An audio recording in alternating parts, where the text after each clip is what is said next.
Hello students, आज हम history का एक नया टॉपिक डिस्कस करेंगे और वो है advent of Portuguese in India.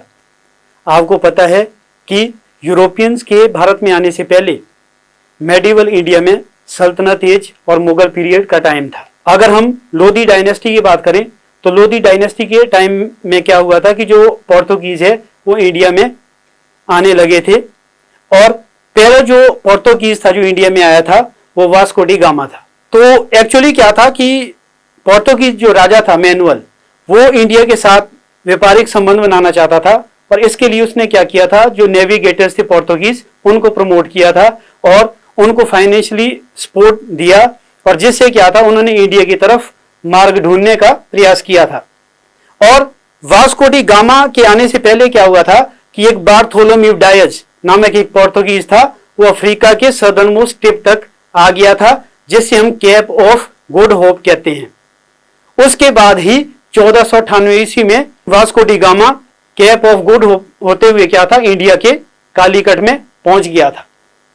और उस दौरान जो कालीकट का राजा था उसका नाम जैमोरिन था। तो जैमोरिन क्या हुआ कि वो खुद वास्को डी गामा के वेलकम के लिए आया था और अल्टीमेटली वास्को डी गामा ने कुछ जो अपना समय था वो जैमोरिन के कोर्ट में स्पेंड किया था। तो वास्को डी गामा जो पोर्तुगीज था वो जैमोरिन के कोर्ट में आया और वो मतलब उसने कौन सा रूट अपनाया था, वो रूट आप थोड़ा देखिएगा। ये पोर्तुगाल है, पोर्तुगाल से क्या हुआ था कि वो इधर से मतलब आपका अटलांटिक ओशन होते हुए केप ऑफ गुड तक होते हुए वो फाइनली क्या था, इंडिया के कालीकट में पहुंच गया था। तो कालीकट में मतलब वो पहुंचने के बाद थोड़ा उसने जैमोरिन के कोर्ट में मतलब अच्छे टर्म्स जैमोरिन से बनाने के बाद उसने साउथ इंडिया को स्टडी किया और वहां पे उसने देखा कि ब्लैक पेपर और जो स्पाइसेज है उसके लिए वो एरिया काफी मतलब फेमस था। और इसके बाद क्या हुआ था कि कुछ टाइम के बाद वो वापस पोर्तुगाल चला गया था। तो वहां जाने के बाद उसने क्या हुआ, राजा को अपने सैंपल्स दिखाए और उस चीज की यूरोपियन कंट्री में क्या थी, काफी डिमांड थी। तो उसके बाद क्या हुआ, पोर्तुगीज जो गवर्नर्स है वो क्या थे, इंडिया में आने शुरू हो गए थे। तो इसमें जो पहला पोर्तुगीज गवर्नर जो इंडिया में आया था उसका नाम फ्रांसिस्को डी अल्मीडा था।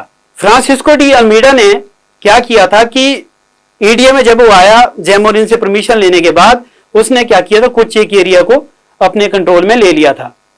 इसके अलावा उसने क्या था, for the first time India के अंदर ब्लू वाटर पॉलिसी अडॉप्ट की थी और उसके द्वारा उसने क्या किया था, मोस्टली जो इंडिया के कोस्टल एरियाज थे उनको अपने पोजेशन में ले लिया था और अपनी नेवी को वहां पे डिप्लॉय किया था ताकि वो अपनी कंट्री या यूरोप के साथ स्मूथली ट्रेड कर सके। और इसके अलावा अगर हम फ्रांसिस्को डी अल्मीडा के बारे में बात करें तो उसने क्या किया था, साउथ इंडिया के जो कालीकट है, कैनानोर है, ठीक है, अंजादीवा है, वहां पे उसने क्या किए थे, अपने फोर्ट्स बनाए थे। लेकिन उसके लिए इंडिया में इतना आसान नहीं था क्योंकि अभी जो साउथ इंडिया है वहां पे अरब्स की ट्रेड मोनोपोली थी। तो इसलिए क्या था, अरब्स के साथ उसका यहाँ पे काफी स्ट्रगल हुआ था और इसमें हमारे को दो इंपॉर्टेंट बैटल्स के बारे में पता लगता है। एक आपका बैटल ऑफ चोल थी जो कि 1508 में हुई थी और इसमें क्या था, इजिप्ट, अरब और मतलब गुजरात का जो शासक था उनकी जो कॉन्फेडरेसी थी, तो उन्होंने क्या किया था कि फ्रांसिस्को डी अल्मीडा को डिफीट कर दिया था। लेकिन नेक्स्ट ईयर 1509 में फ्रांसिस्को डी अल्मीडा ने इन तीनों को डिफीट करके साउथ इंडिया में अपनी डोमिनेंस बना दी थी। और इसके अलावा जो दूसरा जो इंपॉर्टेंट जो गवर्नर था जो इंडिया में आया था, it was Alfonso de Albuquerque. और जो अल्फोंसो डी अल्बुकर्क है इसको हम real founder of Portuguese empire in India भी कहते हैं। उसने क्या किया था, उसने एक इंपीरियलिस्टिक पॉलिसी अपनाई थी। उसने इंडिया के बहुत सारे राजाओं के साथ बैटल्स लड़ी थी और उसमें जीता भी था। उसकी जो सबसे इंपॉर्टेंट बैटल थी वो उसने 1510 में लड़ी थी, जिसमें उसने यूसुफ आदिल शाह ऑफ बीजापुर, जो बीजापुर का शासक था, उसको डिफीट किया था और गोवा वाला जो रीजन है वो उसने उससे प्राप्त कर लिया था। और इसके अलावा अल्फोंसो डी अल्बुकर्क ने इंडिया में जो रहने वाले पोर्तुगीज थे, जो सेटलर्स थे, उनको इस बात के लिए भी इनकरेज किया था कि वो इंडियन वीमेन्स के साथ मैट्रिमोनियल रिलेशंस बना दे। और इसके अलावा उसने क्रिश्चियनिटी को भी प्रमोट किया था। इंडिया में वो लोगों को फोर्सिबली कैथोलिज्म में कन्वर्ट करने लगा था।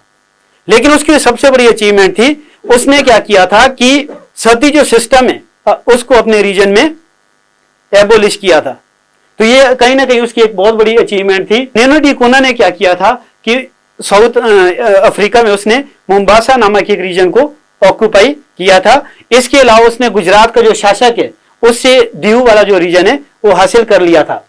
इसके अलावा उसने जो कैपिटल थी, अगर हम इन जनरल बात करें, जो पोर्तुगीज थे उनकी जो अर्लीस्ट कैपिटल थी दैट वाज कोचीन। उसने जो कैपिटल थी कोचीन से गोवा को शिफ्ट कर दिया था। इसके अलावा हमारे को किसका पता चलता है, अल्फोंसो डी सूजा का। अल्फोंसो डी सूजा के टाइम में इंडिया में सेंट जेवियर 1542 में इंडिया में आया था और उसने क्या किया था, कैथोलिज्म को साउथ इंडिया में प्रमोट किया था।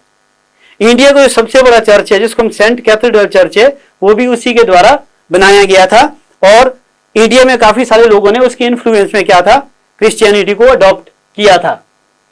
और इसके अलावा हमारे को जो लास्ट है, जोआ डी कास्ट्रो नामक जो पोर्तुगीज गवर्नर था, उसके टाइम तक क्या था कि पोर्तुगीज की जो पावर है इंडिया में काफी कम हो गई थी।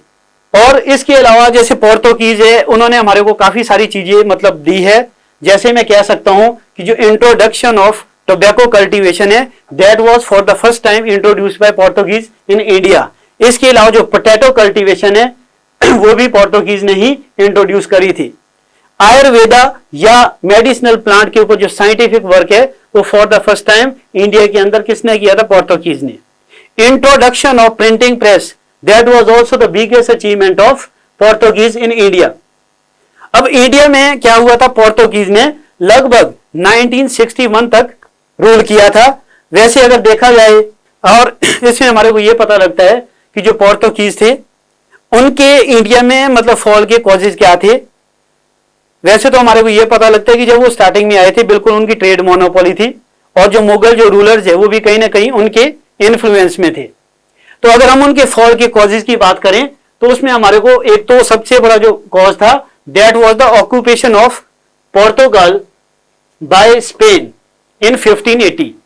1580 में क्या हुआ था कि जो स्पेन ने पोर्तुगाल को अपने पोजेशन में ले लिया था और वहां का जो राजा था वो फिलिप था।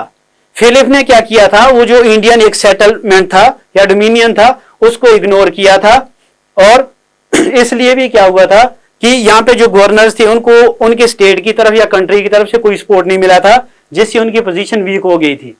इसके अलावा दूसरा जो फॉल का कॉज था दैट वाज रिलीजियस पॉलिसी। अब पोर्तुगीज ने इंडिया के अंदर क्या था, लोगों को फोर्सिबली क्रिश्चियनिटी में वो कन्वर्ट करने लगे थे, इसलिए यहाँ के जो लोग थे रूलर्स थे वो उनसे नाराज थे। तीसरा इसमें हमारे को यह पता लगता है कि आगे अल्फोंसो डी अल्बुकर्क के बाद कोई भी पोर्तुगीज के पास एफिशिएंट गवर्नर नहीं था। तो इसलिए भी क्या हुआ कि due to the lack of efficient governor इसका पोर्तुगीज पावर का इंडिया में फॉल हो गया था। इसके अलावा पोर्तुगीज ने ब्राजील को डिस्कवर किया था और उसे अपनी कॉलोनी बनाया था, इसलिए उनका जो मेन फोकस था वो ब्राजील की तरफ था। इसलिए उन्होंने जो इंडिया का उनका जो डोमिनियन था उसको इग्नोर करना शुरू कर दिया।